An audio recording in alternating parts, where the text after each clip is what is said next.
નમસ્કાર દર્શક મિત્રો, મિરર ઓફ ધી વર્લ્ડ ન્યૂઝમાં આપ સૌનું હાર્દિક સ્વાગત છે। વડોદરા શહેરના કાલોકુડા પાસે વિશ્વામિત્રી નદીમાં કોઈ પુરુષે અગમ્ય કારણોસર ઝંપલાવ્યું હોવાના મામલે વડોદરા ફાયર બ્રિગેડની ટીમે શોધખોળ હાથ ધરી। શહેરના કાલોકુડા પાસે આવેલી વિશ્વામિત્રી નદીમાં કોઈ અજાણ્યા પુરુષે નદીમાં ઝંપલાવ્યું હોવાના મામલે વડોદરા ફાયર બ્રિગેડની ટીમે વિશ્વામિત્રી નદીમાં તપાસ શોધખોળ હાથ ધરી છે। નદી કિનારે એક એક્ટિવા તથા ચપ્પલ મળી આવ્યા છે।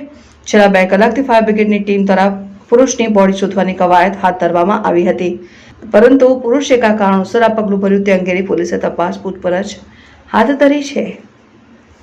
બનાવડી વિભાગ અમારા કંટ્રોલ રૂમ થી નાંદેડ ફાયર સ્ટેશન કોલ મળેલો હતો કે વિશ્વામિત્રી કાલાઘોડા પાસે પંચમુખી હનુમાનના મંદિરની સામે પેલી એક્ટિવા પડી છે અને ચપ્પલનું લોકેશન બતાવે છે।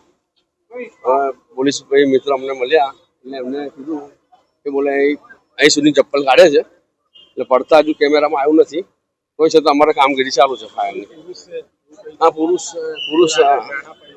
હા કોઈ છે, એમના ફેમિલી બી આવ્યો છે, ફેમિલી હાજર છે, એમનો શોધખોળ ચાલુ છે, અમારે કામગીરી ચાલુ છે, બરાબર। તમારો છે સર ફાયર સ્ટેશન